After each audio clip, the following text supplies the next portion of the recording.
और क्षेत्र भी सौंप देगा, वो क्षेत्र तेरा दिन है, टैक्स वगैरह लेना है वो लेकर।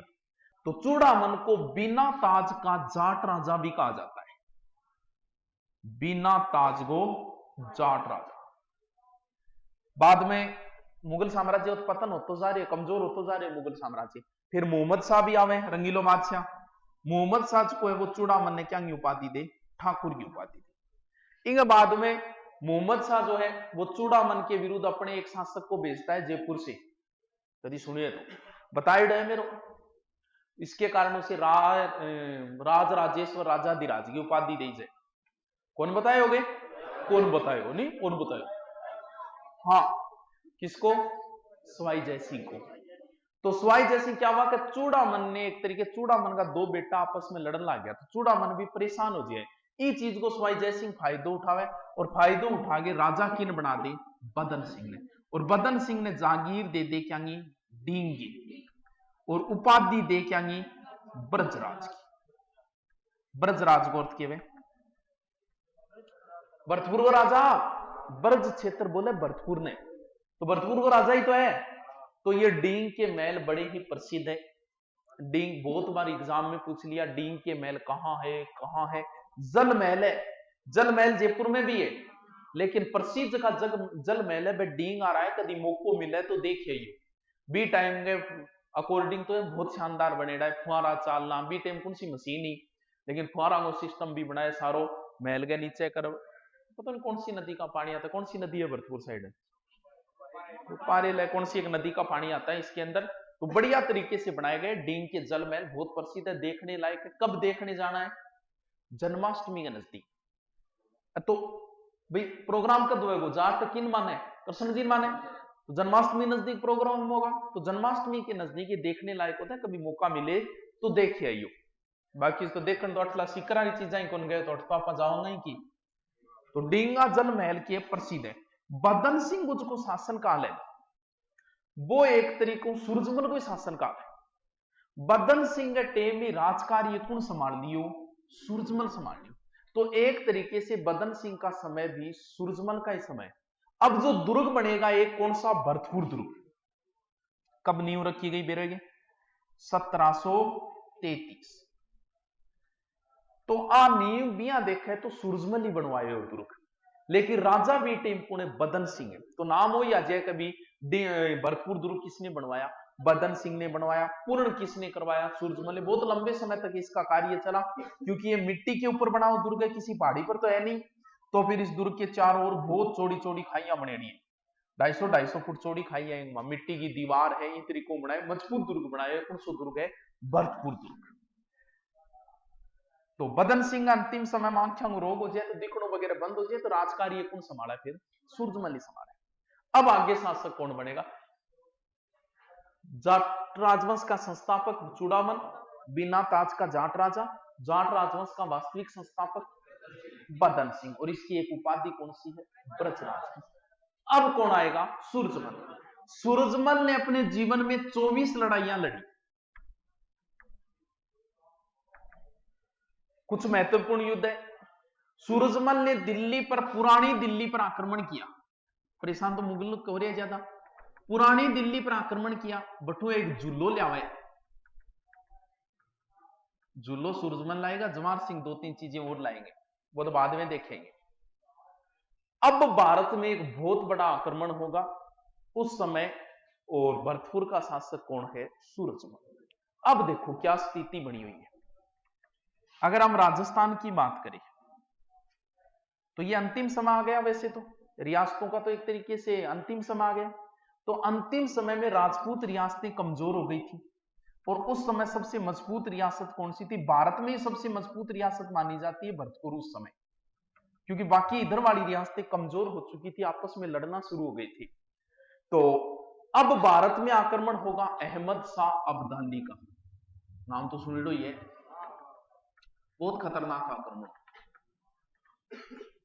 और खतरनाक, पूरा विवरण बताओ नहीं। अहमद शाह अब्दाली ने भाई साहब मथुरा क्षेत्र पे आक्रमण किया था। इसने स्पष्ट आदेश दिया था, सैनिकों को स्पष्ट आदेश दे दिया, एक मुंडी काट के ले आओ का फिर 8 रुपया मिलेगा, बुरी तरीकों कृष्ण की नगरी को लूटा था अहमद शाह अब्दाली के सैनिकों ने। किसी सामान जितना आप लाओगे वो आपका। जे थाना कह दे कि सीकर ने लूटो, जो को सामान था रात लागो वो भी वही है, तो रुचि लेके लूटेगा। तो कुछ नहीं छोड़ा, जितनी अमानवीय करते करने थे अहमद शाह अब्दाली ने, वो मथुरा के अंदर सारे किए। पूरी मथुरा की नगरी लाल हो गई थी। यमुना नदी कहते हैं कि उस समय कई दिनों तक यमुना नदी लाल रही थी। तो अहमद शाह अब्दाली ने क्या किया, सैनिकों को सीधा आदेश दिया काफिरों को मारो। तो लोग, अब काफिरा ने सिर काट लियो, तो सिर काट के अहमद शाह अब्दाली ने गिनाओ ले जाके 5 ले आयो। तो लाठियां के अंदर तो लोगों का नरमुंड काट के ले गया। और किंग घरे एक भी कोई घोड़ियो गदियो कूट किमी कौन छोड़ियो, जो को हाथ लागो बिंग ऊपर सामान रख दियो। और सामान रख के और अहमद शाह अब्दाली ने गिना। तो यमुना नदी की हालत ये हो गई थी कि यमुना नदी में लोगों को हैजा फैल गया, और अहमद शाह अब्दाली की सेना भी यमुना नदी के किनारे थी। तो अहमद शाह अब्दाली को वापस जाना पड़ा। तो उसको पता था कि मथुरा के नजदीक जाट शासक सूरजमल है। तो उसका इरादा पहले तो सूरजमल पर आक्रमण करने का था। पहले तो सूरजमल को पत्र वगैरह लिखे कि रिपड़ा रपड़ा दे दे। सूरजमल ने मना कर दिया, बोला आजा भाई, रिपिया तो मेरे कन है को नहीं, राजा टक्कर लेने में तैयार बैठे हूं, सेना मेरी तैयार है। तो इसने क्या किया, भरतपुर पर आक्रमण नहीं किया और बिना लड़े वापस निकलना शुरू हो गया इधर वाली साइड से।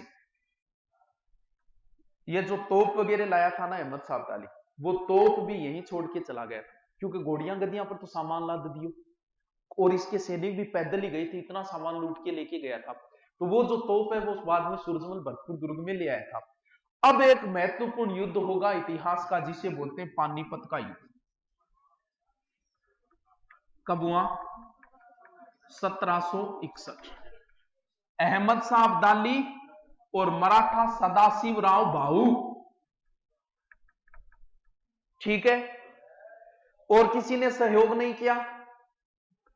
लेकिन सूरजमल ने कुछ तरीके बताए अहमद मराठा भाऊ को कि अभी तो सर्दी है, थोड़े दिन रुको। उसके बाद कुछ तरीके बताए जिस पर सदाशिव राव भाऊ नहीं चला।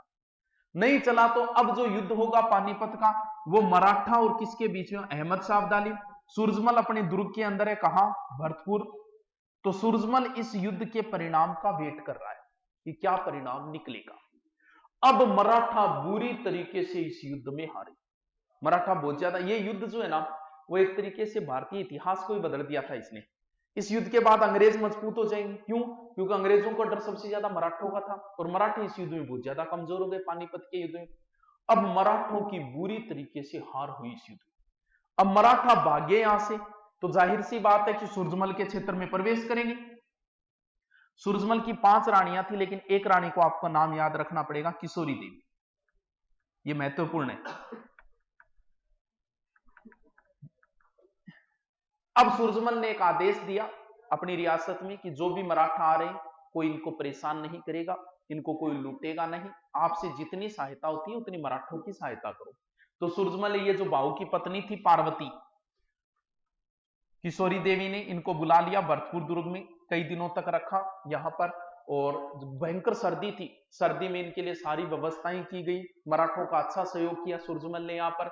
और जब मराठों को यहां से रवाना किया, तो रवाना करते समय भी सेना भेजी थी कि जहां तक जाओ वहां तक हम सुरक्षित आपको पहुंचाते हैं। तो उस समय सूरजमल को छोड़कर और किसी ने भी मराठों का सहयोग नहीं किया था। 1761 में सूरजमल ने आक्रमण किया आगरा के ऊपर। आगरा मुगलों की दूसरी राजधानी थी। पहली राजधानी दिल्ली थी, दूसरी आगरा थी, और आगरा के किले को सूरजमल ने जीत लिया। उस फिल्म में क्या बताया गया था, फिल्म को विरोध क्यों है पता लागोगे। उसमें यह कहा कि आगरा किला, जबकि आगरा के किला तो सूरजमल ने जीत लिया था, बाद में भी सूरजमल ने जीत लिया था आगरा के किला, 1761 में ही जीता था। आगरा के किले पे आक्रमण करके और महाराजा सूरजमल ने इस किले को जीत लिया। और यहां पर गंगा जल छिड़कवा के एकदम पूरा शुद्ध करवायो। और यहां पर जो सिंहासन है, उस सिंहासन पर मुगलों को छोड़कर अगर कोई हिंदू बैठा है तो वो पहली बार कौन बैठा है, महाराजा सूरजमल। तो सूरजमल को बुद्धि के मामले में बड़ा एक्सपर्ट बताया जाता है। इसकी तुलना उसी व्यक्ति से की जाती है जिसकी राजनीति में किसकी की जाती है, राजनीति में प्लेटो, अरस्तु, डेकोर्ट, ये राजनीति में बड़े एक्सपर्ट व्यक्ति थे। तो सूरजमल को भी क्या कहा जाता है, जाटों का प्लेटो, जाटों का अरस्तु। अब सूरजमल आक्रमण करेगा दिल्ली के ऊपर। अब दिल्ली पे आक्रमण करने से पहले, आक्रमण से पहले एक युद्ध हुआ और उस युद्ध में सूरजमल की मृत्यु हुई। ऐसा कहते हैं कि अगर इस युद्ध में सूरजमल की मृत्यु नहीं होती तो दिल्ली पर अधिकार हो जाता सूरजमल का और वापस एक तरीके से दिल्ली पर हिंदुओं का शासन हो जाता।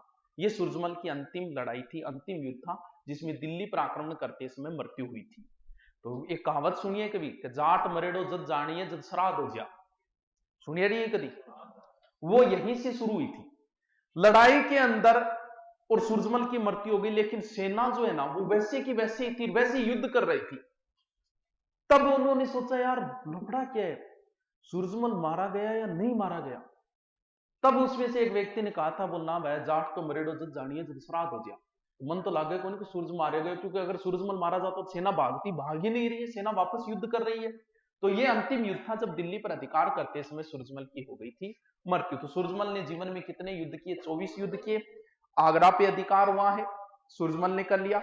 दिल्ली पर अधिकार हो जाता है लेकिन दुर्भाग्य से मृत्यु हो गई इस वजह से, वरना वापस उस समय का शक्तिशाली राजा है। और मुस्लिम जितने भी यात्री आए उन्होंने, और अंतिम हिंदू सम्राट किसको कहा? सूरजमल को। वैसे हम किसे बोलते हैं? पृथ्वीराज चौहान को भी अंतिम हिंदू सम्राट, लेकिन मुस्लिम उस समय का देखे ना तो हिंदुओं का सबसे शक्तिशाली राजा जो था वो सूरजमल ही था। चलो ठीक है, आगे चला। अब सूरजमल की मृत्यु हुई तो किशोरी देवी अपने पुत्र से बोली, जमार सिंह से, कि मौत का बदला तो लेना है तो करो दिल्ली पे आक्रमण, मैं भी साथ चलूंगी। तो अब जो दिल्ली पे आक्रमण करेगा जवाहर सिंह, कहते हैं कि किशोरी देवी भी उनके साथ थी। दिल्ली पर आक्रमण करो तो किमी तो लियावा दिल्ली, भाई कोई चीज तो लियावा जब याद तो रहे, कहां भी दिल्ली पर आक्रमण तो करेडो है। तो दो चीज लियावांगा आपा, एक तो लियावांगा के कुआड़, गेट है किवाड़ है, अरे कुआड़ कोई नॉर्मल को नहीं है, अष्ट धातु। अष्ट धातु समझोगे? अष्ट धातु सोनो चांदी पीतल तांबा या करेगा 8 धातुओं बनेडो गेट हो। तो एक तो अष्ट धातु आपा कुआड़ियों उखाड़ लिया, ये लाल किले पे लगा था। ऐसा कहते हैं कि ये दरवाजा जो है वो पहले चित्तौड़ दुर्ग के ऊपर था और अलाउद्दीन ने चित्तौड़ पर आक्रमण किया था पद्मिनी के समय, तो उस समय वो उखाड़ कर ले गया था, जो बाद में शाहजहां ने आगरा के किले में लगवा दिया। और एक और के ले आऊंगा, एक आपा बेड ले आऊंगा।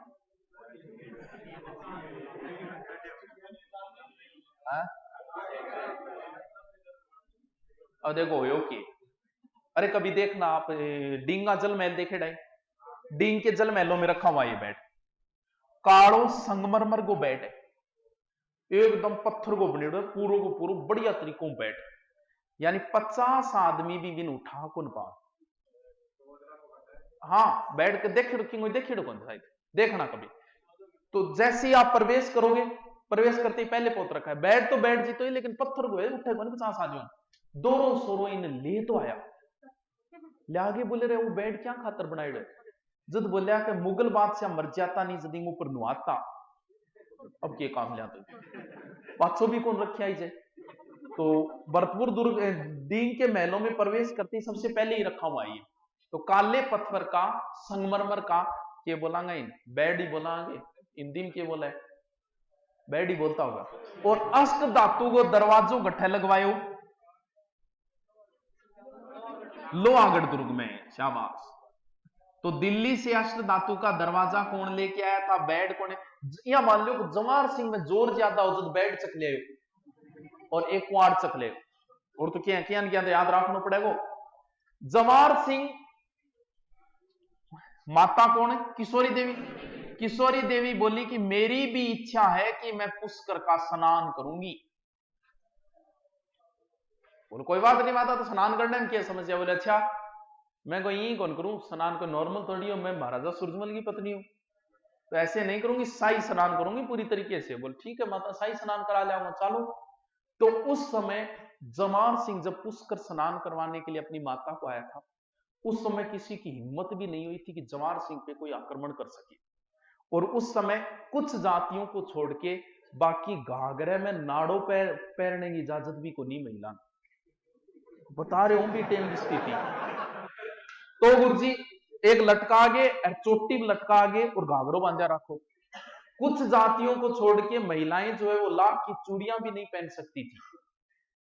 और ऐसा किस्सा भी आता है कि जवाहर सिंह ने पूछ लिया था कि पुष्कर में, बोले लाख की चूड़ियां किन दी? बोल महाराजा थारा काम की कोनी। बोल काम की छोड़नी तो है रुपया सगड़ी दे।